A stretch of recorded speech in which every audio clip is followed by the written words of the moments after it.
Capítulo 6. El canto religioso popular y la música religiosa en las misiones. Objetivo: identificar cómo se manifiesta la inculturación del canto popular y la música religiosa en las misiones como parte integrante de la liturgia.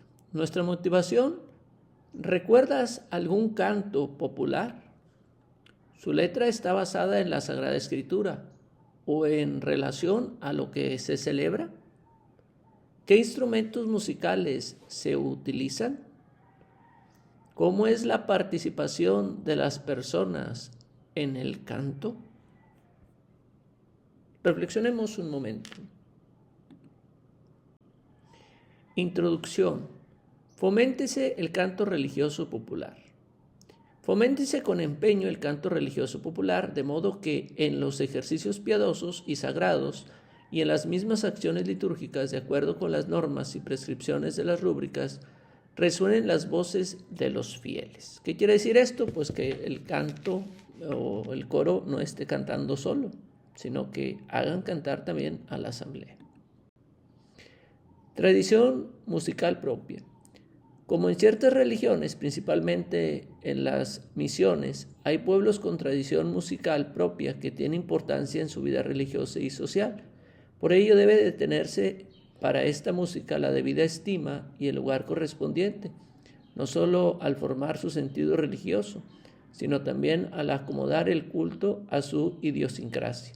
Por ello, en la formación musical de los misioneros, procúrese cuidadosamente que dentro de lo posible se pueda promover la música tradicional de su pueblo, tanto en las escuelas como en las acciones sagradas. Iglesia promotora de las bellas artes. La Iglesia siempre fue y seguirá siendo promotora y benefactora de las bellas artes y especialmente de la música sagrada. Su empeño, respeto y promoción por el genio y las peculiaridades, cualidades de las distintas razas y pueblos mediante instrucciones y formas teológico-litúrgicas, cuida que no esté vinculada con una superstición y errores. Por ello, mediante una labor de inculturación, trata de armonizarlas y aprovecharlas con su verdadero y auténtico espíritu.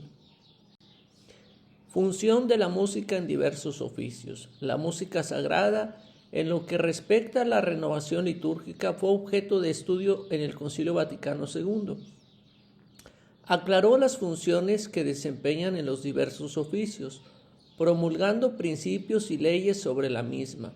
De ahí que la instrucción Musicam Sacram afirma en el número 53, en cuanto a la composición o a las composiciones que no corresponden a la naturaleza de la liturgia o a la celebración pastoral de la acción litúrgica, serán oportunamente trasladadas a los ejercicios piadosos y mejor aún a las celebraciones de la palabra de Dios. Exigencias y condiciones para la inculturación del canto y música religiosa en misiones. Inculturación del canto y música religiosa. Para entender las exigencias y condiciones para la inculturación del canto y música religiosa en misiones, es preciso tener en cuenta el espíritu y la naturaleza misma de la liturgia. La liturgia es la acción de Cristo sacerdote y es acción de la Iglesia. Ella tiene características específicas que la distinguen de cualquier otra asamblea o comunidad. No se constituye por una decisión humana, sino que es convocada por Dios y Dios mismo habla a su pueblo. De ahí que los textos bíblicos no puedan ser sustituidos por ningún otro texto, por venerable que sea. Recordemos que las iglesias particulares deben estar en unión con la Iglesia universal, no solo con la doctrina de fe y en los signos sacramentales, sino también en la santa tradición y en el legítimo progreso. Actuación e inculturación. Otro aspecto a considerar es el de establecer la diferencia entre aculturación e inculturación. La primera, aculturación, bien puede describirse como la conjugación de tres factores principales: la yuxtaposición, que es meramente externa, la dinámica de interacción y la ausencia de asimilación mutua. Podemos ilustrarlo con la fórmula A más B igual a A y B. Los dos elementos están al lado del otro y ninguno de los dos sufre ningún cambio sustancial y cualitativo. De esta manera pueden alejarse uno del otro sin ninguna consecuencia notable. En cambio, la inculturación es definida como la relación creativa y dinámica entre el mensaje cristiano y una cultura o varias. Puede ilustrarse con la fórmula A más B igual a C. De esta manera, la liturgia se inserta en la cultura y la historia y la tradición del pueblo en el que habita la Iglesia. Examinada a la luz del proceso y la metodología. Empieza a pensar, hablar y ritualizar de acuerdo con el patrón cultural local. Sin embargo, la inculturación litúrgica debe someterse a un sistema de pensamiento. Debe ser examinada cuidadosamente a la luz del proceso y la metodología, y el proceso es la ruta a la que se apega una actividad siguiendo pasos y procedimientos bien definidos. Aquí nos enfrentamos con la relación que se da entre los términos aquo o punto de partida y el terminus ad aquo o punto de llegada. Este último es el resultado del proceso, el producto de la inculturación, mientras que el primero se refiere a las entidades culturales que entran en el proceso de interacción. Aplicado al canto y la música religiosa puede expresarse como dos puntos opuestos, que son las ediciones típicas de los cantos y de la música religiosa con el patrón cultural del pueblo. El proceso de inculturación trata de hacer que se encuentren e interactúen para que de esa unión se dé un nuevo término ad adque, ya sea en la liturgia, en acciones litúrgicas, devociones populares, ejercicios piadosos y sagrados o doctrina de fe, entre otros. Para la iglesia local, la manera en que esta unión pueda darse con buen éxito corresponde a la metodología, ya sea el método de equivalencia dinámica, el de asimilación creativa o el de progresión orgánica. Para comprender mejor el proceso de exigencias y condiciones para la inculturación del canto y música religiosa, es preciso considerar ciertos aspectos de la música. Proceso de inculturación. Esquemáticamente, la relación ontológica del ser de la música con el proceso de la inculturación del canto y la música religiosa en misiones se puede comprender así. Al servicio divino. La música en sí misma ni es religiosa ni deja de serlo. La música, bien como expresión instrumental, bien a modo de canto, fue utilizado desde el principio de la humanidad para el servicio divino, incluso por los pueblos más antiguos. Acerca al misterio de Dios. El canto y la música sagrada constituían el paradigma para todas las artes. No solo estaban al servicio de la liturgia, sino que constituían una parte integral. Eran ontológicamente conexas. Una música que no se acerca al misterio de Dios cumple su función como música religiosa, y podemos calificarla como tal bien en virtud de toda la expresión musical en su conjunto. ¿Qué es música religiosa? La instrucción de la Sagrada Constitución de Ritos define la música religiosa de manera sencilla y clara. La música religiosa es aquella que tanto por la intervención del autor como por el contenido y fin de la obra tiende a expresar y a suscitar sentimientos piadosos y religiosos. De ahí que la inculturación del canto y música religiosa no debe ir en contra de lo ya mencionado en este apartado de música como expresión y como género, música religiosa. medio eficaz para expresar el mensaje cristiano. En segundo lugar, consideremos que tanto las exigencias como las condiciones deberán estar encausadas a lo que implica la música cristiana, alimentándose de sus propias raíces veterotestamentarias del Antiguo Testamento. La música ha estado presente en las celebraciones cristianas desde su propio inicio, pero más allá de las celebraciones litúrgicas o piadosas. La música ha sido siempre y continúa siendo un medio eficaz para expresar el mensaje cristiano y el pensamiento que se deriva de él. Música cristiana.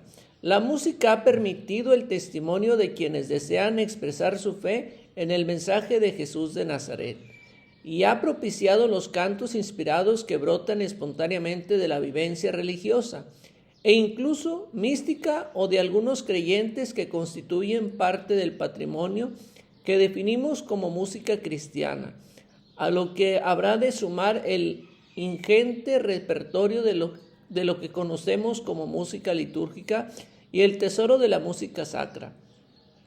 Todo ello es música cristiana, cada una de sus peculiaridades, sus fines específicos e incluso su reconocimiento por la autoridad eclesial. Por lo tanto, de esta manera bien se debe ir justificando las exigencias y condiciones de la inculturación del canto y música religiosa en las misiones. Música religiosa.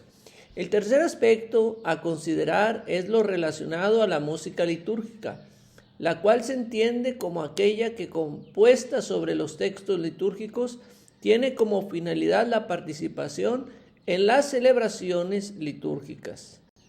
Música sacra, que es diferente a la música sacra, la cual a grosso modo se refiere a las composiciones de música compuestas sobre textos litúrgicos o de piedad popular que por su propia complejidad musical, su estética o la abundancia de sus recursos técnicos o artísticos tiene como objetivo su interpretación a modo de concierto para el puro disfrute artístico, y así ha sido pensada incluso por el propio autor.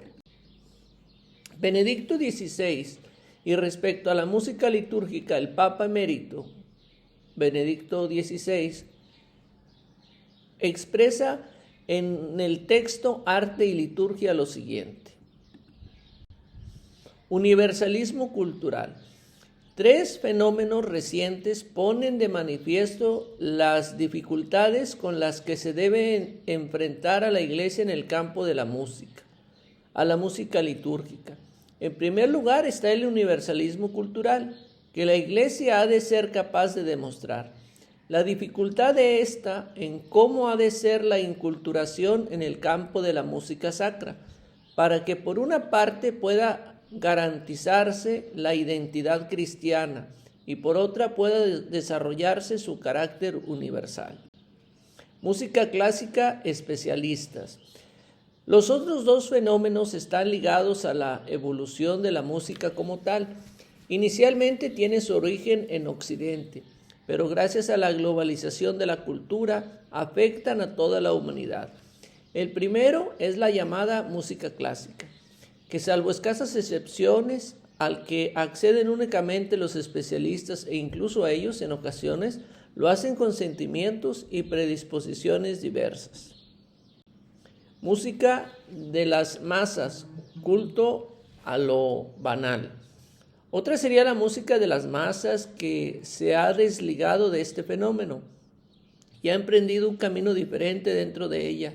Está por un lado la música pop, cuyo soporte desde luego ya no es el pueblo pop, sino en su antiguo sentido, sino que va ligada a un fenómeno de masas. Es producida de un modo industrial y puede definirse en último extremo como un culto a lo banal. La música rock es, frente a eso, expresión de las pasiones elementales que en los grandes festivales de esta música han adoptado un carácter cultural, es decir, de un contraculto que se opone al culto cristiano, quiere liberar al hombre de sí mismo en la vivencia de la masa y en la vibración provocada por el ritmo y el ruido y efectos luminosos. Eso lleva al que participa en ella mediante el éxtasis provocado por el desgarramiento de los propios límites a hundirse en la fuerza primitiva del universo. La música de la sobria embriaguez del Espíritu Santo parece tener pocas posibilidades ahí, donde el yo se convierte en una cárcel y el espíritu en una cadena. Al mismo tiempo, la ruptura violenta con uno y otro aparece como la verdadera promesa de liberación que uno cree poder saborear al menos por un instante. Renovación interior. ¿Qué es lo que hay que hacer? Con más evidencia que el arte figurativo, la ayuda no puede basarse en recetas teóricas, ha de partir más bien de la renovación interior. Optar por la intención del mensaje. Nosotros, al celebrar la Santa Misa, nos incorporamos a esta liturgia que siempre nos precede. Nuestro canto es participación del canto y la oración de la gran liturgia que abarca toda la creación. Por lo tanto, tras este bagaje general de la música hasta la misión, se debe decidir y optar por la intención del mensaje, que en cada parte, canto, música religiosa, inculturación, iglesia local, misión, deberán ser respetadas, y que el uso de instrumentos musicales, voces, ritmos, etc., no tengan sentido en contra de lo litúrgico. Tengamos en cuenta que el Concilio Ecuménico Vaticano II marcó significativamente la renovación de la liturgia, permitiendo que la música fuera parte viva del carácter práctico y popular, con el fin de lograr una mayor participación de los fieles en los cantos, propiciando su protagonismo musical y perseverando la identidad musical católica. De hecho, todos los documentos emanados del concilio han tenido implicaciones para el trabajo de las composiciones contemporáneas de la música católica. Criterios. Incluso el Catecismo de la Iglesia Católica, en su número 1157, el cual también hace referencia a la Sacrosanctum Concilium en el 112, hace hincapié en lo siguiente: el canto y la música cumplan su función de signos, de una manera tanto más significativa cuanto más estrechamente estén vinculadas a la acción litúrgica, según tres criterios principales: la belleza expresiva de la oración, la participación unánime de la asamblea en los momentos previstos y el carácter solemne de la celebración. Participan así de la finalidad de las palabras y de las acciones litúrgicas, la gloria de Dios y la santificación de los fieles. Expresar la riqueza cultural. También se expresa en el Catecismo de la Iglesia Católica, en el número 1158, la armonía de los signos: canto, música, palabras y acciones. En tanto más expresiva y fecunda, cuanto más se expresa en la riqueza cultural propia del pueblo de Dios que celebra. Participación activa de los fieles. Pero los textos destinados al canto sagrado deben estar de acuerdo con la doctrina católica. Más aún, deben tomarse principalmente de la Sagrada Escritura y de las fuentes litúrgicas. Esto implica convencer e invitar a la participación activa de los fieles, como lo recomienda y busca el magisterio después de Pío X, Pío XII, Pablo VI, San Juan Pablo II, Benedicto XVI e incluso Francisco. De aquí la importancia de la evangelización entendida como inculturación. Canto popular. El canto popular, que es un vínculo de unidad y una expresión de alegría de la comunidad en oración, fomenta la proclamación de la única fe y da a las grandes asambleas litúrgicas una solemnidad incomparable y sobria. Requiere también de una reflexión profunda para definir los criterios de constitución y difusión de un repertorio de calidad, que permita a la expresión musical servir de manera adecuada a su fin último, que es la gloria de Dios y a la santificación de los fieles. Apoyar y servir a la iglesia orante. De esta manera, la riqueza portada por la inculturación de los cantos y la música religiosa apoya y sirve a la iglesia orante, para que, como lo expresara San Juan Pablo II, la sinfonía de su alabanza se armonice con el diapasón de Cristo Salvador. Innumerables creyentes han alimentado su fe en las melodías que surgieron del corazón de otros creyentes y que han pasado a formar parte de la liturgia o que al menos son de gran ayuda para el decoro de su celebración. En el canto, la fe se experimenta como exuberancia de alegría, de amor, de confiada espera en la intervención salvífica de Dios. Diferentes manifestaciones del canto. En fin, el canto religioso popular y la música religiosa en las misiones no solo se restringe a la acción litúrgica, sino que también en él se manifiestan en los cantos al Santísimo, en los cantos de oración, cantos marianos, cantos para niños, como dinámicas, misas populares, evangelización, doctrina, etc. Y a modo de Pablo VI, palabra y cántico interior, palabra pronunciada, palabra cantada, una problemática que se inserta en la tan sugestiva como vasta contemplación y de la liturgia, con su interioridad junto con la exterioridad en el servicio del culto divino. Textos adaptados, contenido teológico. Para superar las dificultades y evitar posibles desviaciones será necesario ante todo escoger o preparar, sacando el tesoro de la fe y del arte nova y de textos adaptados, no solo por el contenido sólidamente religioso y altamente inspirado, sino también por el digno y estimable ropaje literario y teológico, para después musicalizarlos y cuidar la ejecución de una manera coherente. De manera que, como lo expresó San Agustín en sus confesiones, entre el canto y la cosa que se canta se realice aquella adecuada y fecunda complementariedad que mejor consigue levantar hacia Dios las mentes y los corazones. Inculturación sin superficialidad, apoyado en la melodía gregoriana. Y en su texto Quirógrafo número 4, 6 y 7 hace referencia a que la música posee la capacidad de hacerse eco de la palabra de Dios y la voz de la iglesia que celebra, de expresar adecuadamente el misterio recogido en la plenitud de la fe de la iglesia, de interpretar la naturaleza y el contenido de los ritos litúrgicos, de ser un vínculo de unidad, de expresión jubilosa de la comunidad orante, de la universalidad que posee.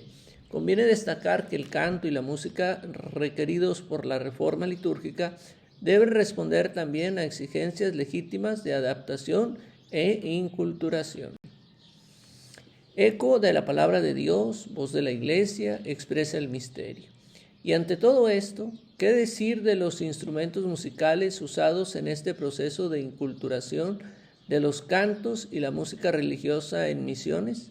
Es de reconocerse como se expresa también con esa riqueza del canto religioso popular. Incluye, entre otros instrumentos, la marimba, flautas de carrizo, jaranas, instrumentos musicales prehispánicos, instrumentos folclóricos o culturales, entre los principales, y que son interpretados con mariachis, estudiantinas, coros, en tríos, dúos o incluso solistas. Lo que sucede tanto en la liturgia como en oración, ejercicios piadosos, evangelización, doctrina y fe, entre otros actos. Diversos instrumentos. Para un estudio más profundo respecto al tema que aquí se presenta, podría considerarse el revisar las tentativas de asimilación operadas desde Pío X hasta después del Concilio Vaticano II, pues realizar una mirada sobre el itinerario de la Iglesia romana en los países de misión quizás nos permitirá evocar los problemas litúrgico-musicales que ha encontrado los intentos de respuesta apartados como la inculturación ciertamente, pero también la voluntad de la asimilación. Que expresen contenidos, sentimientos que fortalezca la fe. Para concluir, en la liturgia de la Iglesia expresa su fe de forma simbólica y por ello, al transmitir su fe íntegra, revisa y corrige aquello que pudiera poner en riesgo su autenticidad.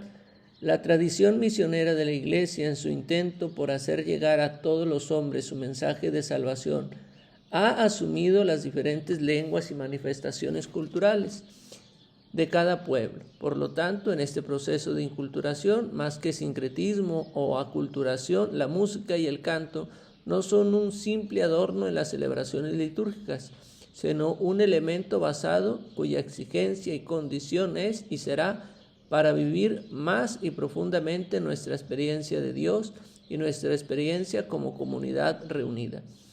Por ello, será tan importante que esta inculturación del canto sagrado, oficial y el canto religioso popular, que entre los cantos y la música desde su idiosincrasia se conforme ese canto religioso popular, que de alguna manera se retoma en la misión evangelizadora, que exprese de verdad contenidos y sentimientos que fortalezcan la fe, hagan penetrar el Evangelio en nuestro interior y estimulen a la vida cristiana, no perdiendo de vista que la acción litúrgica es el acto de la Iglesia en oración. Edificación y consolidación de las iglesias a través de la participación. Cabe recordar que el canto y la música religiosa en la inculturación deben ir a la par de la edificación y consolidación de la Iglesia, a través de su participación en la liturgia, es decir, a través de la participación plena y activa del pueblo santo de Dios en las celebraciones litúrgicas. Respecto a las variaciones y adaptaciones de más relieve que sean preciso introducir para que la liturgia responda a las tradiciones y mentalidad de los pueblos y regiones, en conformidad con el artículo 40 de la Constitución sobre la Sagrada Liturgia, téngase en cuenta tanto que lo que establece la instrucción litúrgica romana y la inculturación como lo que se expone en la instrucción general del misal romano de los números 395 a 399. Capítulo 7. El órgano tubular y otros instrumentos. Objetivo: reconocer la aportación musical del órgano tubular y otros instrumentos dentro de la liturgia de la Iglesia, que a través del esplendor que comunica, el alma se llena de alegría, se eleva hacia Dios y contribuye a la edificación de su reino en esta tierra. ¿Alguna vez has escuchado el órgano tubular? ¿En tu parroquia existe un órgano de este tipo? Antecedentes históricos. Comunidad judía utilizaba instrumentos musicales. En los referentes históricos del pueblo de Israel, la comunidad judía no tuvo reserva en utilizar los instrumentos musicales para dirigir sus alabanzas a Dios.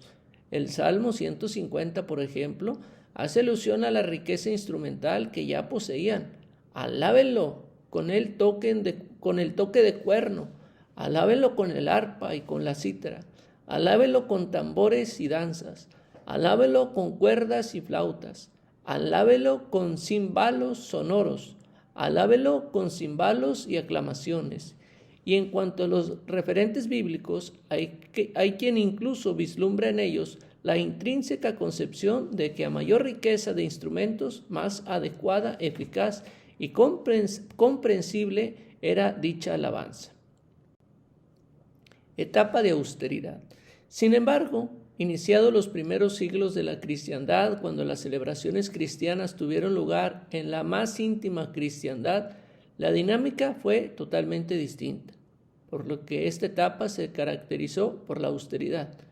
Se evitaron elementos que pudieran atraer la atención innecesaria del resto de los ciudadanos, como el teñido de instrumentos musicales o la expresión de excesivo fervor en los cantos entonados. Canto a capela.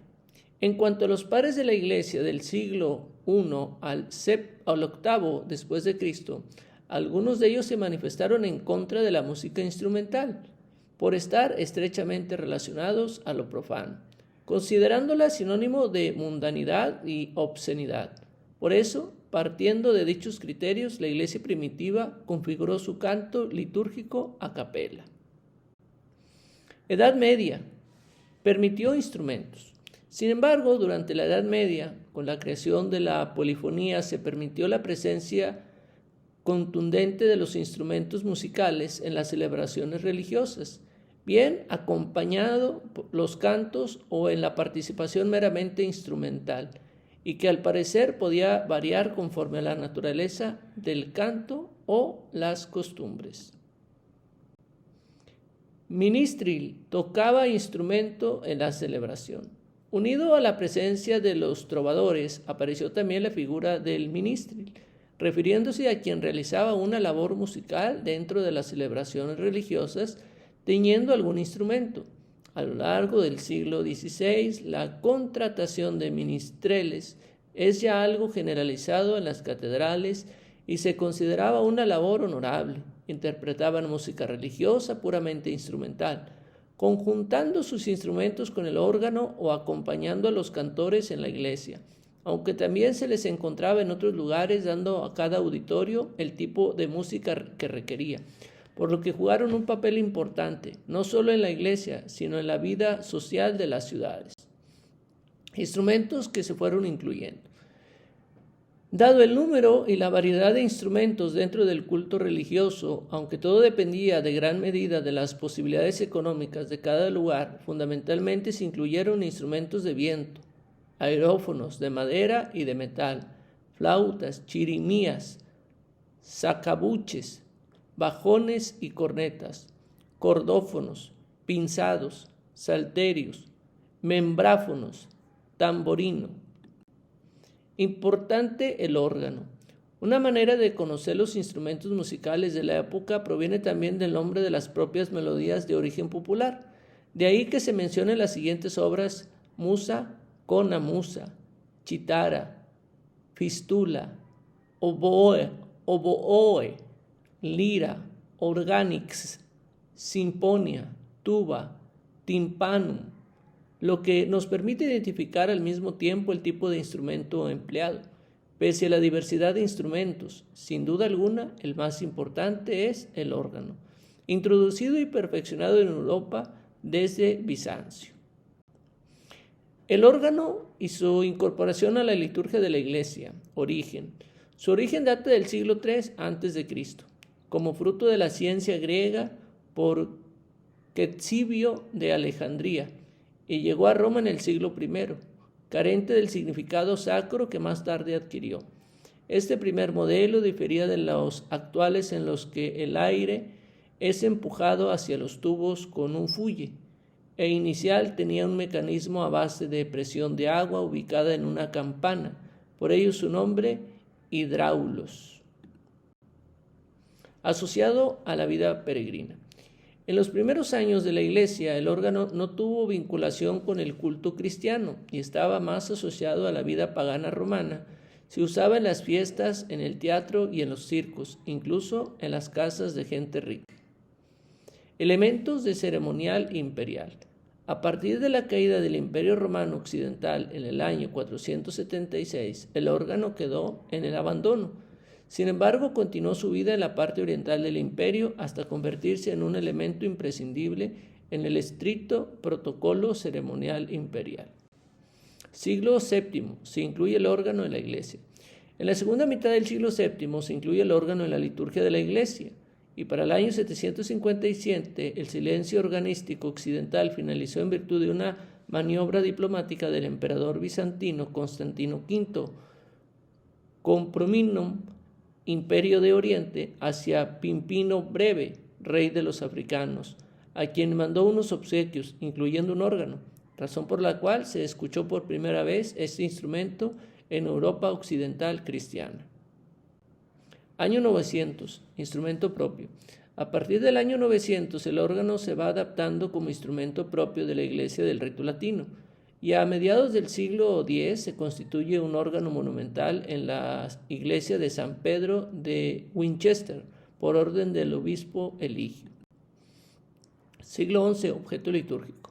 En el siglo XI se suscita la reforma llevada a cabo por Gregorio VII para la unificación litúrgica de toda la iglesia en torno al sucesor de Pedro.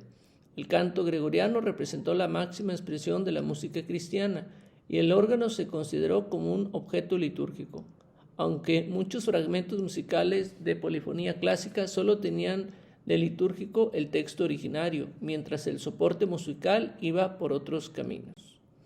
Siglo XIII, instrumento propio del culto. En el siglo XIII el órgano se consolida como el instrumento propio del culto católico, y en los siglos XV y XVI, Renacimiento, el rápido desarrollo técnico del órgano, teclado de pedal y teclado de sonido funcionando mediante muelles, dio pauta a la aparición de intérpretes virtuosos o en su mayoría músicos de corte que lo consideraron en la primacía entre los instrumentos musicales dentro de la liturgia.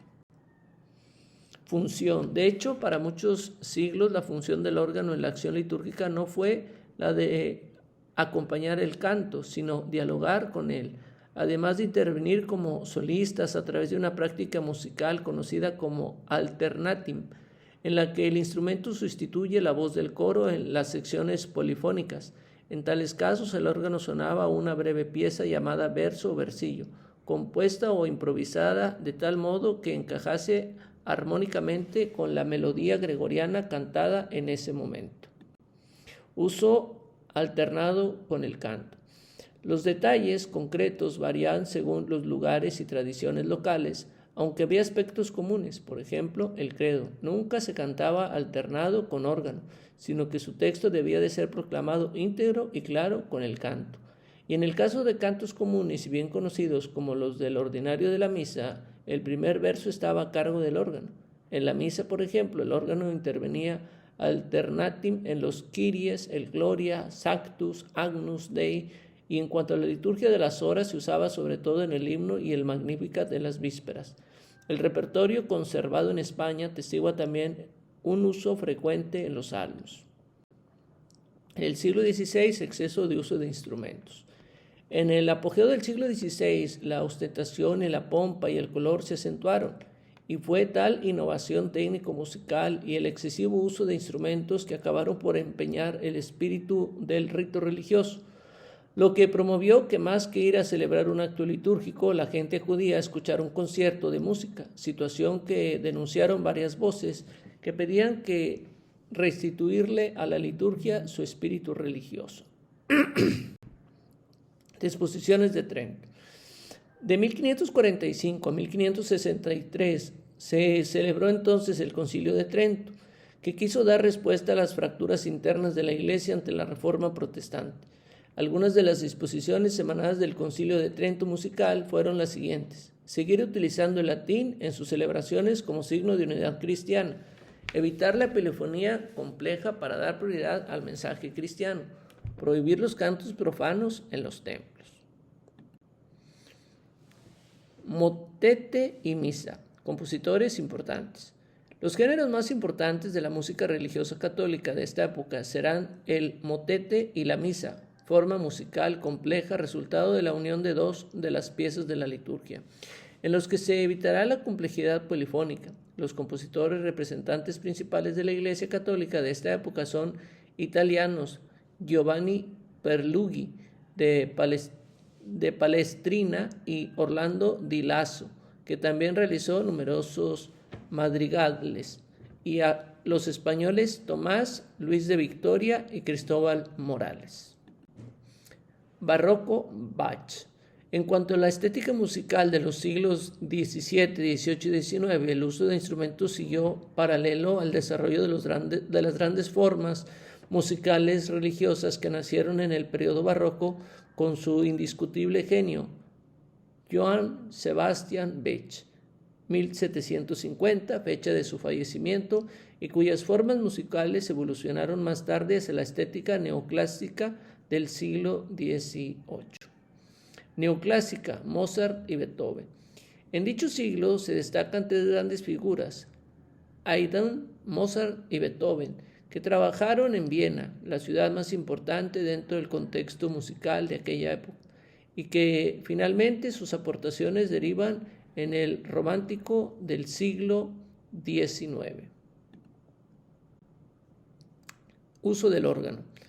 Si bien el órgano siguió ostentando la hegemonía absoluta, acogiendo las partituras de las diferentes tendencias, las celebraciones fueron partícipes de diversos diseños de obras orquestales, tanto en música solista como en instrumentos de acompañante. Dignifica y recupera la música instrumental en la celebración. Fue el Papa San Pío X en su documento Tre le Sollicitudini quien intervino a favor y de manera contundente para que se recuperara el sentido de la música instrumental dentro de las celebraciones cristianas. Se permite la música con acompañamiento de órgano en algún caso particular, en los términos debidos y con los debidos miramentos. Podrá asimismo admitirse otros instrumentos, pero no sin licencia especial del ordinario. El órgano y los demás instrumentos deberán sostenerlo sencillamente a canto y no oprimirlo. No está permitido anteponer el canto, largos preludios o interrumpirlo con piezas de intermedio. Está prohibido en las iglesias el uso del piano, como asimismo de todos los instrumentos fragosos, ligeros, como el tambor, el chinesco, los platillos y otros semejantes. Está rigurosamente prohibido que las llamadas bandas de música toquen en las iglesias. Órgano comunica esplendor, alegría y eleva a Dios. 50 años después, el Papa músico Pío XII manifiesta un criterio de apertura al mutuo propio de San Pío X. Estas normas se han de aplicar también al uso del órgano, que tan particularmente se acomodaba a los cánticos y ritos sagrados.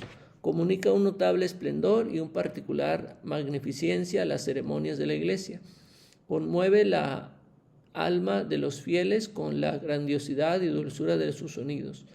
Llena las almas de una alegría casi celestial y las eleva con vehemencia hacia Dios y los bienes sobrenaturales. Tolerancia sobre los instrumentos. El planteamiento de dicho documento, el Papa amplía la tolerancia sobre los instrumentos y deja claro que la permisión o prohibición tiene su causa en la condición de los mismos, sino que estriba cómo se utilicen. Gran estima al órgano de tubos. Por último, las disposiciones del Concilio Vaticano II confirmaron lo que el Papa Pío XII había expresado. Téngase en gran estima en la Iglesia Latina el órgano de tubos como instrumento musical tradicional y cuyo sonido puede aportar un esplendor notable en las ceremonias eclesiásticas y levantar poderosamente las almas hacia Dios y hacia las realidades celestiales. Instrumentos dignos que contribuyen a la edificación. El culto divino se puede admitir otros instrumentos a juicio y con el consentimiento de la autoridad eclesiástica territorial competente a tenor de los artículos 22, parágrafo 2, 37 y 40, siempre que sean aptos o pueden adaptarse al uso sagrado, convenga la dignidad del templo y contribuya realmente a la edificación de los fieles. Sacrosanctum Concilium 120. La música instrumental al servicio de la liturgia, santa, artística y universal. En síntesis, para que la música instrumental, tanto si se utiliza para acompañar el canto como si se trata de interpretaciones musicales únicamente instrumentales, sea adecuada en las acciones litúrgicas, requiere poseer 3 cualidades. A, que sea santa, es decir, que tenga una unción religiosa y que sea capaz de expresar y transmitir esa espiritualidad. B, que sea artística, esto es, que tenga calidad en sus formas, de manera que no desmerezca el acto religioso en el que participa. Unidad, comunión, fidelidad, armonía y ortodoxia. Finalmente, que promueva el sensus ecclesiae de la asamblea litúrgica en su sentido más ecuménico y universal, lo que significa además de unidad, comunión, fidelidad, armonía y ortodoxia, que se alcanzarán en la medida en que se reconozca la función ministerial de quienes ejecutan los instrumentos musicales y si se conciben a sí mismos como portadores de la alabanza divina de quien profesan y celebran el gozo del misterio del Señor. Órgano pierde monopolio, pero no importancia. Si bien hasta hace poco tiempo el órgano era el único instrumento permitido dentro de la Iglesia, en la actualidad ha perdido ese monopolio, aunque no su importancia, ya que se permiten utilizar la mayoría de los instrumentos musicales. Sin embargo, hay que saber hacer uso de los mismos, según momentos, lugares, tipos de celebraciones y tiempos litúrgicos, para llegar a decir musicalmente y con arte lo que acontece en toda acción litúrgica. Capítulo 8. Los salmos, la salmodia y el salmista. Objetivo: conocer las nociones básicas de los salmos, la salmodia y la espiritualidad del salmista, Nuestra motivación, ¿cuántos salmos conoces? ¿Qué formación recibe en tu parroquia los que participan en el ministerio de salmistas? Introducción. Los salmos son inspirados por Dios para que el hombre pueda alabarle dignamente. San Agustín. Son como el manual de oración que Dios mismo ha querido dar a sus hijos a fin de que en toda circunstancia pudiesen dirigirse a Él con sus mismas palabras y ser escuchados. Por ello podemos decir que el Salterio es como el reflejo de toda la vida religiosa de Israel. La unidad de Dios, su justicia, su omnipotencia, su bondad y providencia son exaltadas en las más bellas formas líricas. Los acontecimientos nacionales felices o de calamidades guardan siempre viva la esperanza en el Redentor prometido. Las llamadas a la observancia de los preceptos, a la práctica de la justicia social y a la honestidad, aunque a veces amenazan las sanciones divinas, no dejan de estar llenas de bondad y de perdón. Los salmos constituyen un tratado de vida espiritual porque contienen doctrina y conocimiento de Dios, predicación, oración, meditación, contemplación y ejercicio de todo nuestro ser a la luz de la fe, esperanza y caridad. Un poco de historia, significado de la palabra salterio en hebreo. Un poco en la Biblia hebrea, el salterio o libro de los salmos es nombrado por lo general de dos maneras. El Tilhim, cánticos de alabanza, o la otra es Sefer Tehillim, libro de alabanzas. En griego, salmos en griego significa el pulsar las cuerdas de un salterio, que es una especie de arpa o el canto acompañado de un instrumento de cuerda. En la Biblia de los 70, la palabra salmos es la correspondencia hebrea mismor, que significa un canto acompañado de un instrumento de cuerda, y aparece en la inscripción o el título de 57 salmos. De ahí que todos los cánticos de esta colocación fueron llamados salmos. En latín, siguiendo la versión griega, las traducciones latinas le dan el nombre de Liber Psalomorum, Palistrum Liber Palestrei, colocándolo en el tercer grupo de los libros inspirados después del libro de Job. Oraciones o cantos diversos de diversas épocas. El libro de los Salmos está formado por 150 oraciones o cantos de muy diversa época y autores, y se fueron agrupando en diversas colecciones hasta lograr su actual distribución. Jesucristo introduce en la tierra el himno que se canta perpetuamente. Jesucristo, el Hijo de Dios, por su encarnación, da cumplimiento a las profecías del Antiguo Testamento y haciéndose uno de nosotros nos permite contemplarlo como el sumo sacerdote de la nueva y eterna alianza, y quien introdujo en este exilio terrestre el himno que se canta perpetuamente en las moradas celestiales, de la Sacrosanctum Concilio número 83. Desde entonces resuena en el corazón del cristiano la alabanza a Dios con palabras humanas de adoración, propiciación e intercesión. Todo ello lo presenta el Padre en nombre de los hombres, para bien de todos ellos, que es el principio de la nueva humanidad y mediador entre Dios y los hombres. Jesucristo, el orante y perfecto intercesor. Jesucristo es el orante y primero, el orador perfecto de Dios y el intercesor más cercano de la humanidad ante Dios. Por eso es el Maestro, quien nos enseña a orar con las actitudes de sencillez, perseverancia, confianza en Dios, oración en espíritu y en verdad, oración que se sabe conjugar la relación con Dios y la entrega por los demás, el culto y la caridad, es decir, conjugó perfectamente el amor a Dios y al prójimo. Oramos con Cristo y con la Iglesia. Para cada uno de nosotros, al orar con los salmos, supone decir en unión con la Iglesia, con Cristo y en Cristo. Desde este punto de vista podemos decir que los salmos contienen la extraordinaria experiencia de un pueblo que sabía orar, que sabía comunicar al Señor sus propios sufrimientos, sus gozos, sus esperanzas y su profunda gratitud por todo lo que recibí. ¿Qué es el salterio, salmodia y el salmo? 150 salmos. ¿Qué es el salterio? Es el conjunto de 150 salmos que encontramos en la Sagrada Biblia. También es un instrumento muy antiguo de muchas cuerdas, mencionado por la Sagrada Escritura y vigente hasta el día de hoy. Son palabra de Dios. El Catecismo de la Iglesia Católica afirma: el Salterio es el libro en el que la palabra de Dios se convierte en oración del hombre. Es el salterio de las palabras del salmista expresa, proclamándolas ante Dios, las obras divinas de salvación. El mismo Espíritu inspira la obra de Dios y la respuesta del hombre. Cristo unirá ambas. En él los salmos no cesarán de enseñarnos a orar.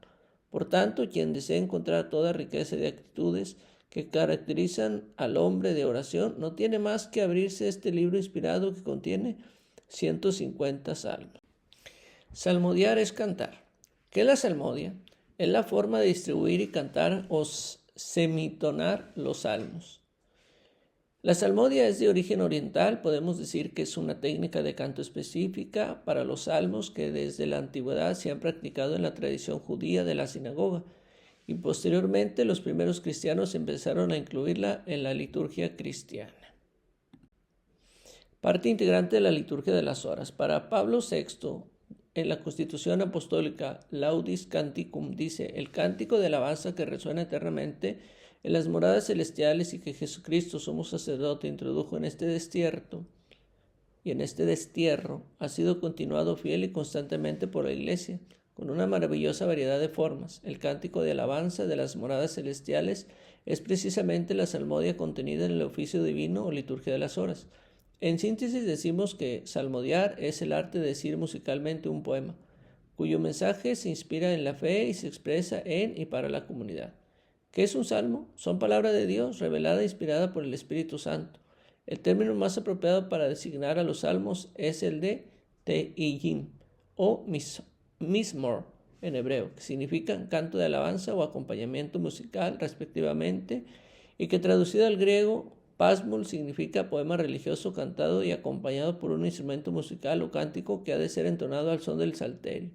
Según su género literario, tenemos salmos de confianza, de lamentación individual y pública, de agradecimiento, salmos radicales en favor del rey, de petición, de acción de gracias, penitenciales, y algunos han sido elegidos para fiestas y solemnidades de los distintos tiempos litúrgicos. Todo esto es muy importante conocer para poner a cada uno de ellos la música adecuada para las distintas celebraciones. El Salmo responsorial. Como bien sabemos, en la liturgia o mesa de la palabra utilizamos el leccionario. Su lugar es el ambón y el ministro es el lector o el salmista.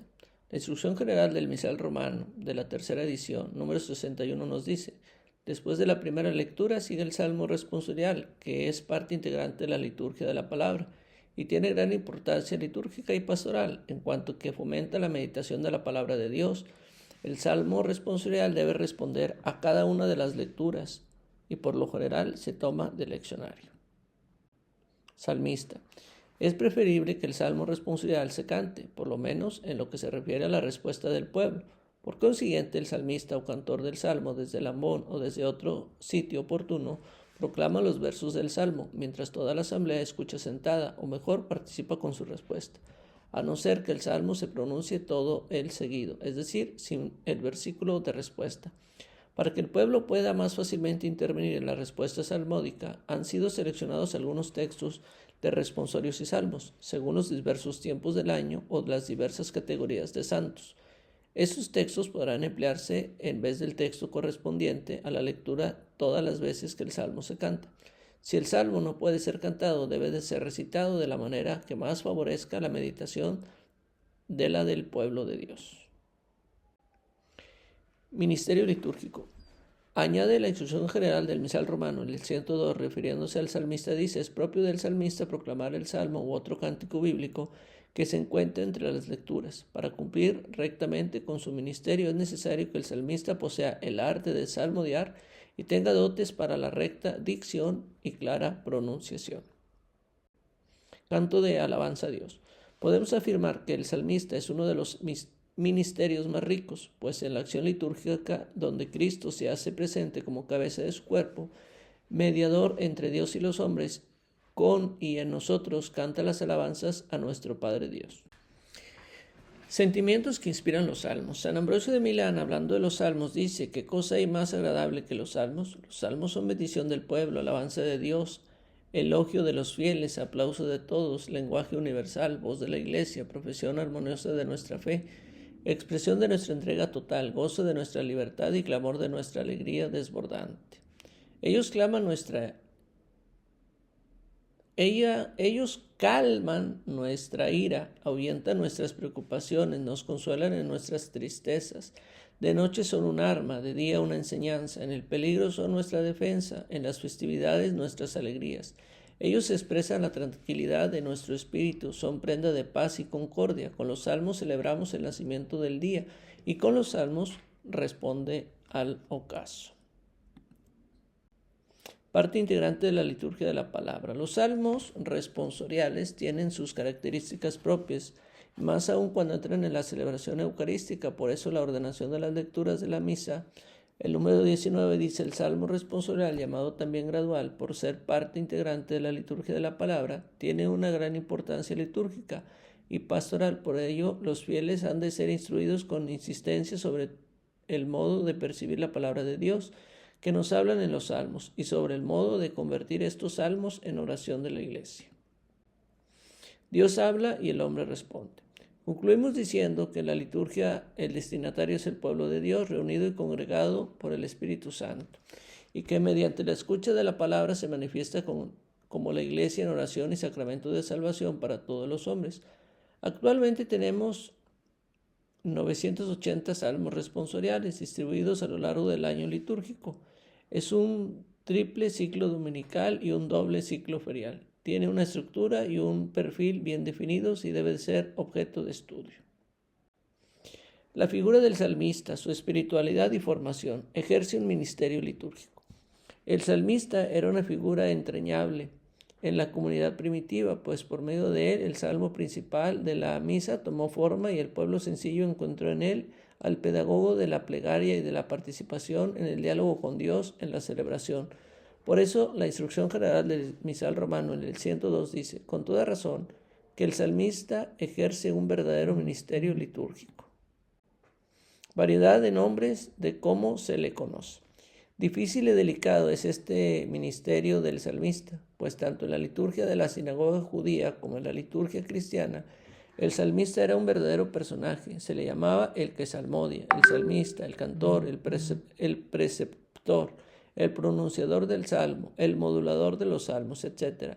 Su ministerio era muestra de un rito especial. El Ordo Romanus nos dice que mientras el Papa se encontraba en la sacristía dispuesto a iniciar la misa, el subdiácono se acercaba a la puerta y llamaba a la escola, a la que le preguntaban en latín: ¿quieren salmodiar? El coro respondía: este y aquel. Después el subdiácono le transmitía el nombre al pontífice y así ya nadie podía sustituir al salmista. La espiritualidad. Su voz es eco de la palabra divina.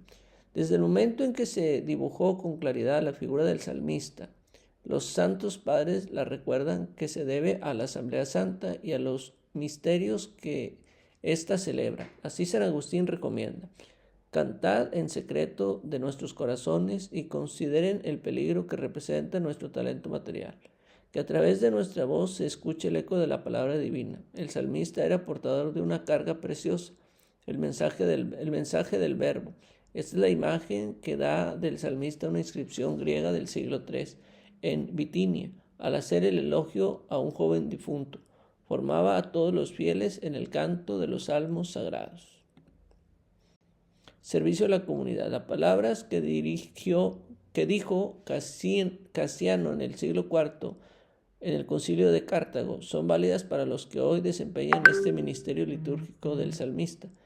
Penetrando en el sentido íntimo de los salmos en adelante, ya no lo cantan como compuestos por el profeta, sino como una plegaria personal, con profunda compunción del corazón, de la que el mismo que ora cree ser el autor y piensa al menos que está dirigidos a su misma persona, y percibe que su sentido no solamente se realizó en el profeta, sino que todos los días se está cumpliendo en sí mismo. El salmista debe tomar su papel como coincidencia de servicio de la comunidad y con coherencia de vida. Así lo establecían los estatutos antiguos de la Iglesia. Mira lo que cantas con palabras, lo creas con el corazón y lo crees de corazón, lo que cumplan con las obras. La formación. Sean aptos y preparados. El ejercicio de este ministerio específico exige una serie de dotes y habilidades. Lo que dice la OLM para los lectores se puede aplicar a los salmistas.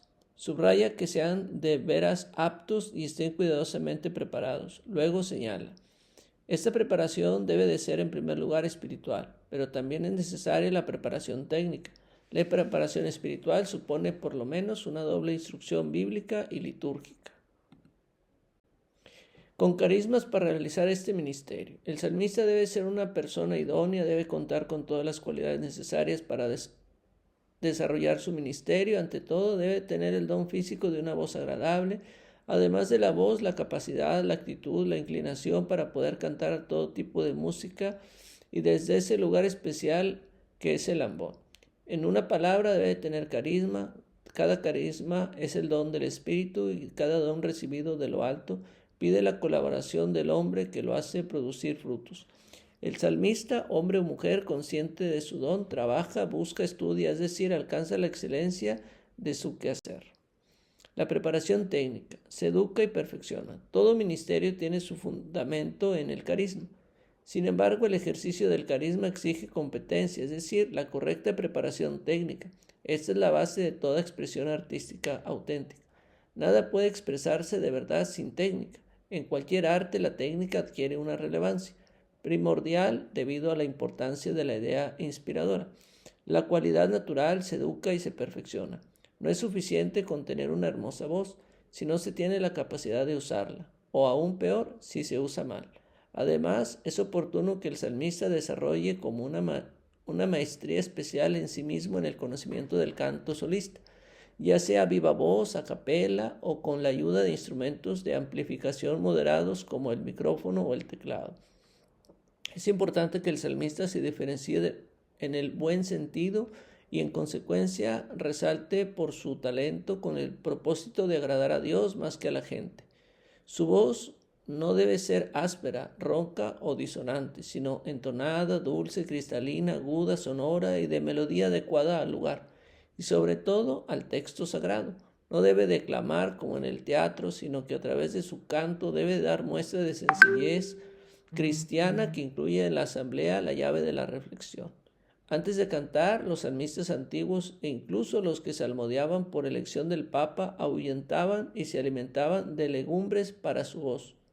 De aquí que nació la costumbre de llamar a los cantores comedores de habas. La preparación espiritual. Atenta escucha al Espíritu Santo. Además del carisma, que es don del Espíritu, y la técnica, que es participación del hombre para hacer que rinda frutos, el don recibido, el salmista debe añadir inspiradamente la preparación espiritual.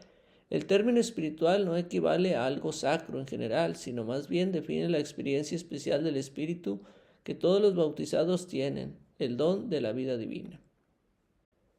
Comprender el significado profundo de este ministerio. Una anécdota histórica nos puede ayudar a comprender mejor este punto. En el siglo IX, Abogrado, obispo de Lyon, Francia, se lamentaba de que muchos cantores perdían el tiempo en la preparación única del canto y escribían: dilapidan en ello todo el tiempo que podían dedicar a estudios útiles y espirituales, a la lectura, a la profundización del significado de las palabras divinas.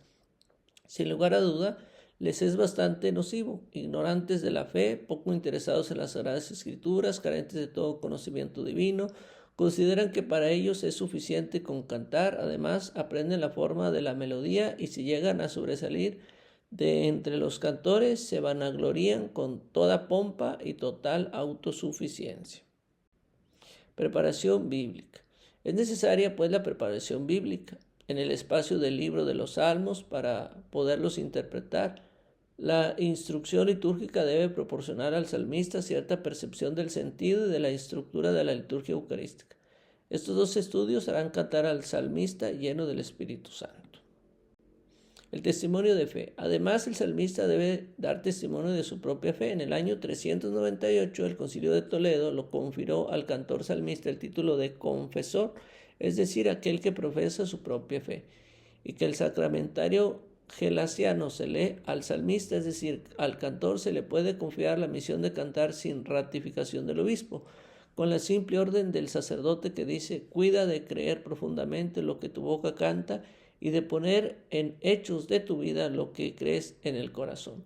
Y San Agustín exhortaba a los salmistas a cantar con la boca y salmodiar con los hechos. El salmo se canta con fruto si el salmista sabe hacerlo presente en su forma de vivir, glorificando a Dios. Por tanto, un salmista debe unir técnica musical y gusto por la salmodia, conjunto de salmos. Necesita ir profundizando en el sentido de los salmos, ir asimilando su conocimiento antes de convertirlos en sonido de su voz. Debe tener una participación interna y no solamente externa.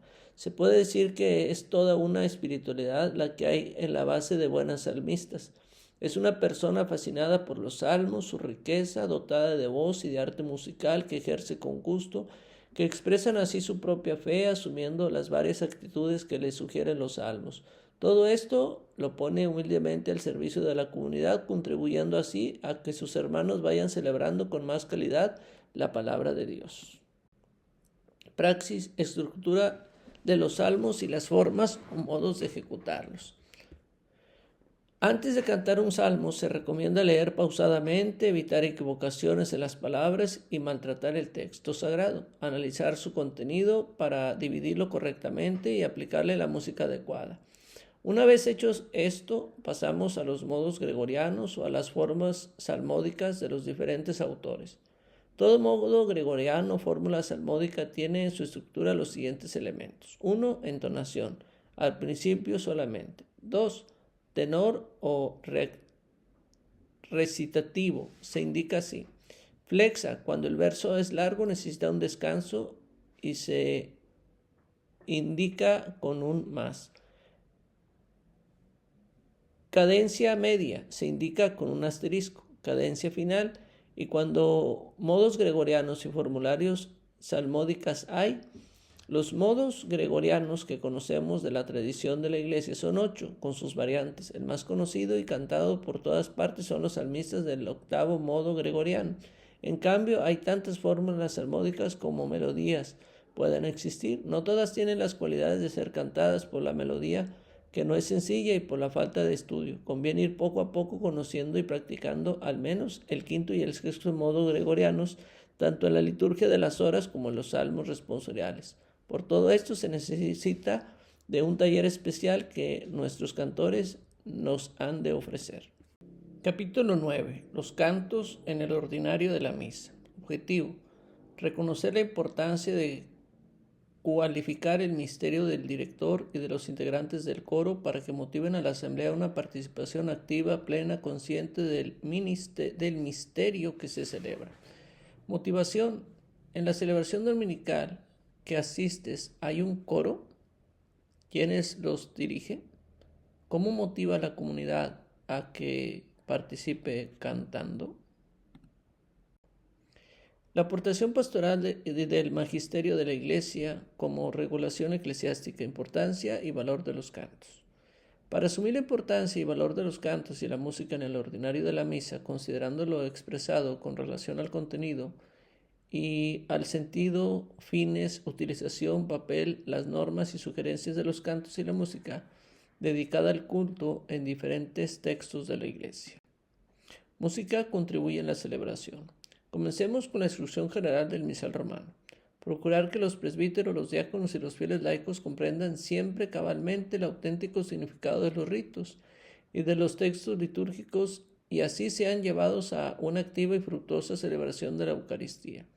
En vistas a este fin, es necesario velar por aumentar la dignidad de las celebraciones mismas, a la cual contribuyen muchísimo la música. La instrucción general del misal romano se exponen en esta institución general y en el ordinario de la misa algunas acomodaciones y adaptaciones en el número 23. Elecciones de los cantos. Estas adaptaciones consisten por lo general en la elección de algunos ritos y textos, es decir, cantos que mejor respondan a las necesidades, preparación y mentalidad de los participantes. Importancia del canto, señal de gozo. El canto es una señal de gozo del corazón, de ahí que San Agustín diga, con razón, cantar es propio de quien ama. Y vienen de tiempos muy antiguos el famoso proverbio, quien bien canta, ora 2 veces. El canto no falta el domingo y fiestas de precepto. Téngase por consiguiente en gran estima el uso del canto en la celebración de la misa, siempre teniendo en cuenta el carácter de cada pueblo y las posibilidades de cada asamblea litúrgica. Aunque no es siempre necesario usar el canto, por ejemplo, en las misas feriales y para todos los textos que de suyo destinan a ser cantados, se debe procurar que por ningún motivo falte el canto de los ministros y del pueblo en las celebraciones que se llevan a cabo los domingos y fiestas de precepto. Preferencia a partes más importantes. Al hacer la selección de lo que de hecho se va a cantar, se dará la preferencia a las partes que tienen mayor importancia, sobre todo en aquellas que deben cantar el presbítero o el diácono o el lector, con respuesta del pueblo o el presbítero y el pueblo al mismo tiempo. También consideramos lo que expresa la instrucción Musicam Sacram. Aspecto eclesial. Se debe dar gran importancia al canto, ya que pone especialmente de relieve el aspecto eclesial de la celebración. Nada profano. Sin embargo, se cuidará especialmente de que a título de solemnidad no se introduzca en la celebración nada que sea puramente profano o poco compatible con el culto divino. Esto se aplica sobre todo en las celebraciones de los matrimonios. Solemnícese la Semana Santa. Se solemnizarán con cantos aquellas celebraciones en las que la liturgia concede un relieve especial a lo largo del año litúrgico, pero en particular solemnícese los sagrados ritos de la Semana Santa mediante la celebración del misterio pascual. Los fieles son conducidos como al corazón del año litúrgico y de la liturgia misma. Profesión de fe y canto. Las lecturas tomadas de la Sagrada Escritura con los cantos que se intercalan constituyen la parte principal de la liturgia de la palabra. Esta palabra divina la hace suya, y el pueblo con el silencio y los cantos muestran su adhesión a ella con la profesión de fe y profesan su fe con el canto. Dignidad y eficacia del canto. A su vez, Música Sacra número 12 señala lo siguiente: siendo tan grande como dicho queda la dignidad y la eficacia del canto religioso, sumamente necesario es cuidar con solícito empeño su estructura en todos los aspectos para lograr de ella saludables frutos. Sacrosantum Concilio. La Constitución sobre la liturgia dedica el capítulo 6 a la música. Es oportuno recordar lo que dice. Dignidad de la música sagrada. Función ministerial del canto. El canto sagrado, unido a las palabras, constituye una parte necesaria e integral de la liturgia solemne. El canto sagrado ha sido enlazado, han expuesto con mayor precisión la función ministerial de la música sacra en el servicio divino. La participan así la finalidad de las palabras y de las acciones litúrgicas, la gloria de Dios y la santificación de los fieles. Formas más nobles con canto. Asimismo, en la primicia de la liturgia solemne se dedica a la acción litúrgica, reviste una forma más noble cuando los oficios divinos se celebran solemnemente con canto y en ellos intervienen ministros sagrados y el pueblo participa activamente. Canto gregoriano. La Iglesia reconoce el canto gregoriano como el propio de la liturgia romana. En igualdad de circunstancias, por lo tanto, hay que darle el primer lugar a las acciones litúrgicas. No se excluyan otros géneros. Los demás géneros de música sacra y en particular la polifonía que de ninguna manera han de excluirse en la celebración de los oficios divinos, con tal de que respondan al espíritu de la acción litúrgica a tenor del artículo 30. Resuenen las voces, inspirarse en las fuentes. De acuerdo con las normas y prescripciones de las rúbricas, resuenen las voces de los fieles. Los textos destinados al canto sagrado deben estar de acuerdo con la doctrina católica. Más aún, deben tomarse principalmente de la Sagrada Escritura y de las fuentes litúrgicas. Cualidades de la música. Sobre la música litúrgica, tanto la Trae le Sollecitudini del Papa San Clausic Pío X del año 1903, el quirógrafo de San Juan Pablo II, como la música de la Sacre de la Roma del Papa Emérito Benedicto XVI, expresan que debe de tener ciertas cualidades, a su vez implican necesidades. Ser santa, nacida para alabar a Dios a través de inspiración divina. Obra verdaderamente artística, debe ser verdadero arte, aquello que la hace bella. Universalidad, para entrar en sintonía con la Sagrada Liturgia Romana. Sacrosanctum Caritatis. Recordemos lo expresado en la exhortación apostólica postsinodal del Sacramentum Caritatis del Santo Padre Benedicto XVI. Patrimonio de fe y amor. El pueblo de Dios reunido para la celebración canta la alabanza de Dios. La Iglesia ha compuesto y sigue componiendo música y fe y cantos que son un patrimonio de fe y de amor que no se han de perder. Ciertamente no podemos decir que la liturgia sirva a cualquier canto. A este respecto se ha de evitar la fácil improvisación o la introducción de géneros musicales no respetuosos del sentido de la liturgia. Texto, melodía y ejecución de acuerdo con el misterio. Como elemento litúrgico, el canto debe estar en consonancia con la fe e identidad propia de la celebración. Por consiguiente, todo el texto, la melodía y la ejecución han de corresponder al sentido del misterio celebrado, a las partes del rito y a los tiempos litúrgicos. Finalmente, si bien se ha de tener en cuenta las diversas tendencias y tradiciones muy loables, deseo, como han pedido los padres sinodales, que se valore adecuadamente el canto gregoriano como canto propio de la liturgia romana. Catecismo de la Iglesia Católica. El Catecismo de la Iglesia Católica respecto al canto y a la música expresa lo siguiente en el número 1156 a 1158. La composición y el canto de salmos inspirados, con frecuencia acompañados de instrumentos musicales, estaban ya estrechamente ligados a las celebraciones litúrgicas de la antigua alianza de la Iglesia. La Iglesia continúa y desarrolla esta tradición. Función del canto. El canto y la música cumplen su función de signos de una manera tanto más significativa, según tres criterios principales: la belleza expresiva de la oración, la participación unánime de la asamblea en los momentos previstos y el carácter solemne de la celebración. El canto al servicio de la liturgia. A modo de conclusión de este primer apartado, pueden expresarse que al fusionarse la música con la palabra tiene como resultado el canto, que va más allá de la emoción, que como música religiosa y litúrgica se crea una fenomenología del canto litúrgico y resulta de singular importancia el reconocimiento y valoración que se establece para el servicio de la música. En la liturgia, que a su vez implica ciertos criterios de participación musical en la liturgia, ciertas actitudes resumidas en estos versos latinos de origen monacal.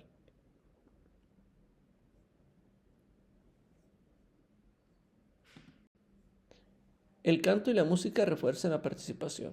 El fin, el canto es la participación integrante y necesaria de la celebración litúrgica. La participación de la asamblea no puede quedar anulada, sustituida o marginada por otros elementos que se introduzcan en la celebración, porque la valiosa función y la gran importancia de la música y del canto refuerzan una participación más activa e intensa en las celebraciones litúrgicas, que tanto la música como el canto que se admite en las misas debe normarse y regularse principalmente por dos razones. Asegurar dignidad y bondad. Para purificar el culto de impropiedades de estilo, de formas de expresión descuidadas, de músicas y textos desaliñados y poco acordes con la grandeza del acto que se celebra, para asegurar la dignidad y bondad de formas de la música litúrgica. Debe embellecer la parte ritual, porque debe profundizar y embellecer las partes rituales de nuestras celebraciones, ya que ambas, música y canto, deben poseer las cualidades que son propias de la liturgia, que se reducen a tres: santidad, unción religiosa, arte, bondad de formas, y universalidad, sentido eclesial, y que no puede omitirse. Las letras deben hacerse referencia directas de los textos litúrgicos, tal como se reflejan las partes de las celebraciones estructuradas como cantos, salmos, antífonas, etc. El canto en las celebraciones eucarísticas, aclamaciones y diálogos del presidente con la asamblea.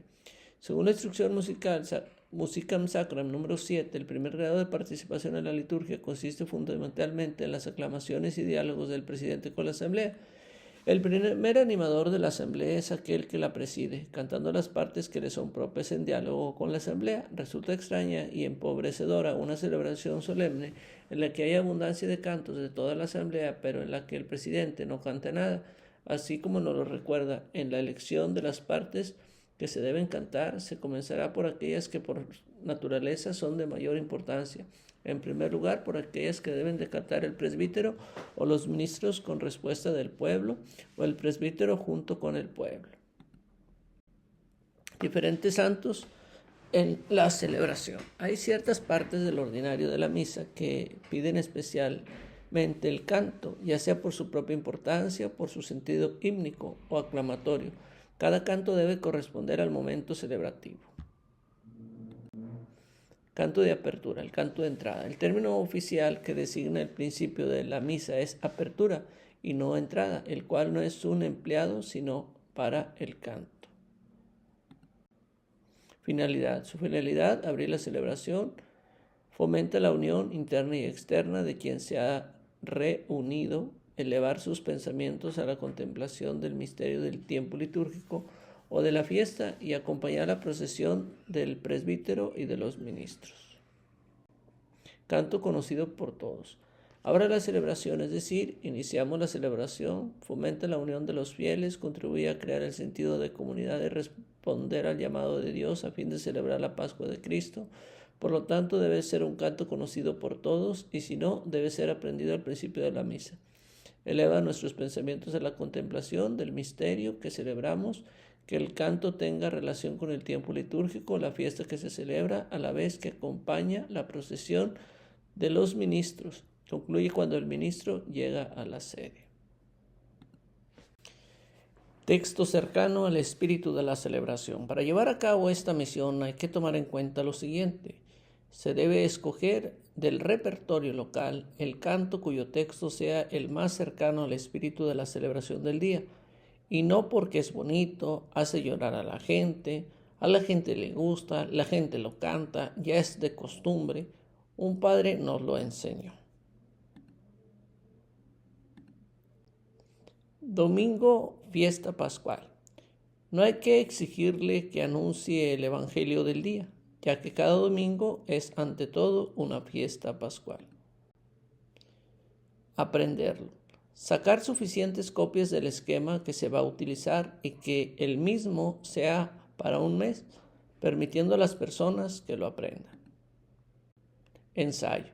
Pedir al presbítero de la comunidad 5 minutos para ensayar con la comunidad. Aclamación a Cristo, Señor, ten piedad. Kyrie es el vocativo de la palabra griega Kyrios, Señor, y se aplica sobre todo a Cristo Jesús. El Kyrie no tiene tanto un tono penitencial, sino más bien de aclamación a Cristo como Señor y Mesías. Es un canto con el que los fieles aclaman al Señor y piden su misericordia. Regularmente habrán de hacerlo todos, es decir, tomarán parte el pueblo y el coro o un cantor. Tercera fórmula. El canto nos ayuda a expresar que el Hijo conoce nuestra condición humana y que venció el pecado del mundo. El misal romano propone otras invocaciones para la tercera fórmula del acto penitencial, es decir, cuando le precede un tropo. Es una frase bíblica que resalta la acción de Cristo a cada una de las aclamaciones. Aspersión.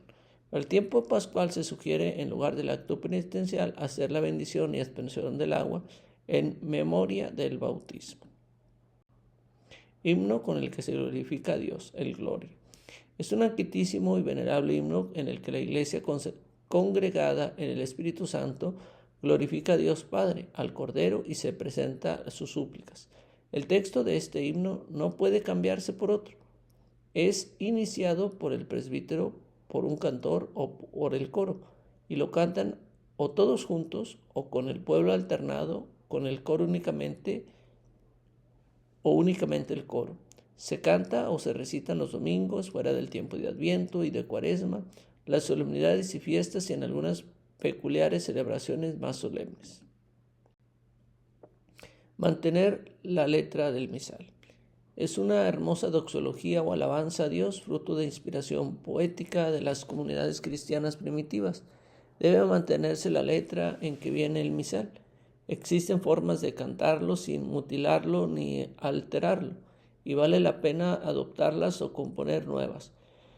E incluso recitarlo debidamente, pero en ningún caso seguir cantando que aunque dice gloria no tiene nada que ver con ese himno.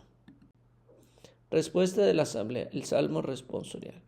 Es la respuesta de la asamblea a la palabra de Dios proclamada en la primera lectura, tomando normalmente del Salterio o también un cántico del Antiguo Testamento o del Nuevo.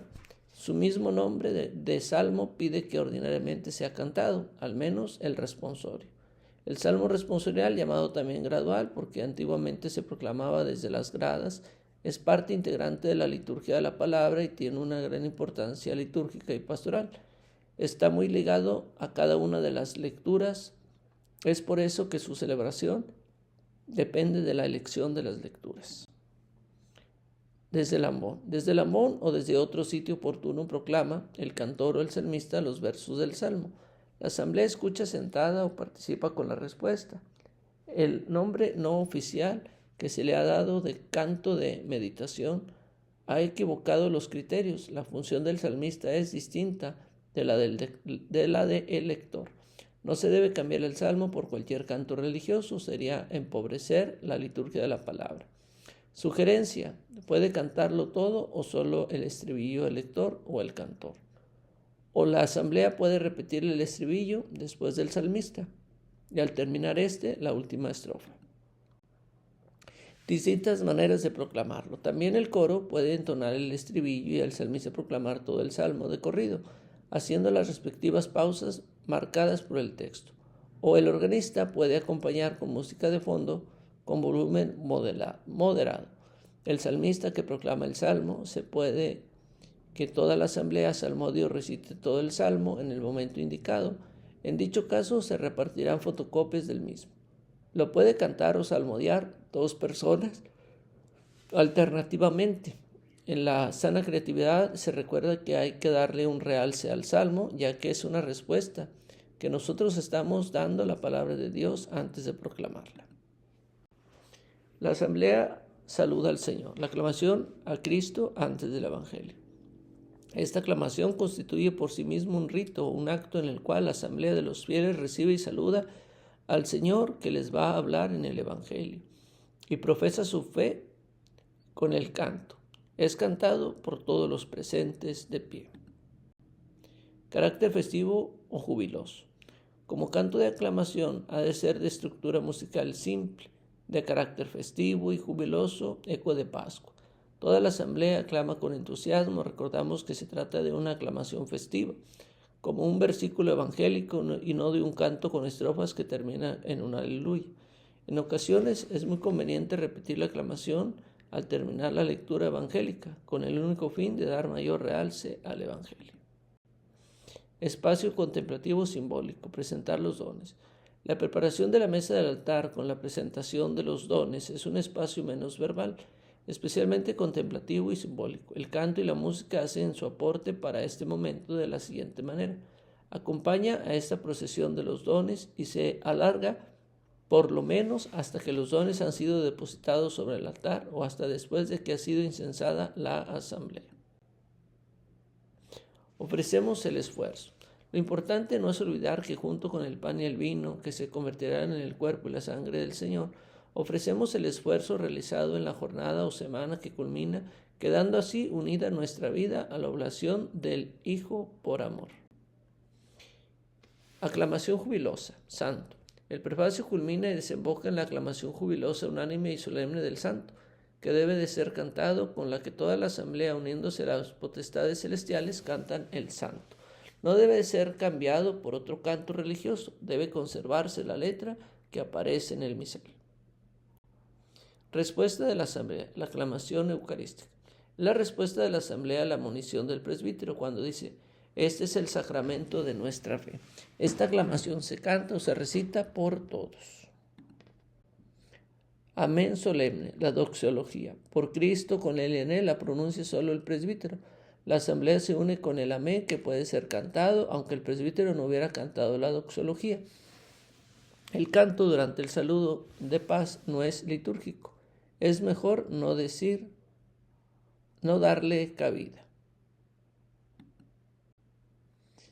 Oración dominical, el Padre Nuestro. La oración dominical puede ser cantada. En este caso debe conservarse el texto litúrgico, tal como aparece en el misal. Fracción del pan y la inmixción, el Cordero de Dios. Mientras se hace la fracción del pan y la inmixción, para significar la unidad del cuerpo y la sangre del Señor, los cantores o un cantor canta el Cordero de Dios como de costumbre, con la respuesta del pueblo, o al menos se dice en voz alta. Esta invocación acompaña la fracción del pan. Por este motivo puede repetirse cuantas veces sea necesario hasta la conclusión del rito, es decir, que se sigue fraccionando pan. Expresa la unión espiritual de los que comulgan, canto de comunión. Mientras el presbítero y los fieles reciben el sacro sacramento, tiene lugar el canto de comunión, que debe de expresar por lo menos dos voces, la unión espiritual de quien comulga y demostrar al mismo tiempo la alegría del corazón y hacer más fraternal la procesión de los que van avanzando para recibir el cuerpo de Cristo. El canto comienza cuando comulga el presbítero y se prolonga mientras comulgan los fieles hasta el momento en que parezca oportuno. El contenido del canto ha de ser propiamente eucarístico, agradecer la presencia real de Jesús en el Santo Sacramento y la comunión que Él realiza en los hermanos. Antífona de comunión. Si no hay canto de comunión, la antífona propuesta por el misal puede ser dicha por los fieles o por alguno de ellos, o por un lector, o en último término la recitará el mismo presbítero después de haber comulgado y antes de distribuir la comunión a los fieles. Salmo, himno de acción de gracias o silencio, canto de meditación o acción de gracias. En el caso de que se entone un himno después de la comunión, ese canto concluyase a tiempo para dar lugar a la oración final. Puede ser un salmo, un himno de acción de gracias o algún otro canto de alabanza, pero siempre inspirados en la Sagrada Escritura, aunque no recoja ningún texto bíblico en particular. No sería litúrgico emplear cantos con motivos profanos, pero téngase en cuenta que lo normal, lo ideal es el silencio. Alabanza, gratitud, compromiso, testimonio, canto final. Es preciso que la Eucaristía tenga una conexión con la vida, que salgan los participantes con un compromiso, con una esperanza, con la sensación de haber crecido en la fraternidad y la decisión de dar testimonio en medio del mundo. No es obligatorio cantar al final. En caso de hacerlo, debe expresar lo mencionado anteriormente: alabanza, gratitud, compromiso, testimonio. Los valores del canto de la liturgia. A continuación, algunas razones sobre el valor del canto de la liturgia. Expresa nuestra postura ante Dios y la comunidad. El canto expresa y realiza nuestras actitudes inferiores. Expresa las ideas y los sentimientos, las actitudes y los deseos. Este es un lenguaje universal con un poder expresivo que muchas veces llega a donde no llega la sola palabra. En la liturgia, el canto tiene una función clara: expresar nuestra postura ante Dios, alabanza, petición, etc., y nuestra sintonía con la comunidad y con el misterio que celebramos. Cantar en común une, el canto hace comunidad. El canto pone de manifiesto que de un modo pleno y perfecto la índole comunitaria del culto cristiano. Cantar es común, unión. Nuestra fe no es solo asunto personal nuestro, somos comunidad y el canto es uno de los mejores signos de sentido común. Clima festivo y solemne. El canto hace fiesta. El valor del canto es de crear un clima más festivo y solemne, ya sea expresado con mayor delicadeza, la oración o fomentando la unidad. Nada más festivo y más grato que las celebraciones sagradas expresan su fe y su piedad por el canto. Servicio ministerial. La función ministerial del canto. A razón de ser música en la celebración cristiana, le viene de la celebración misma y de la comunidad celebrante.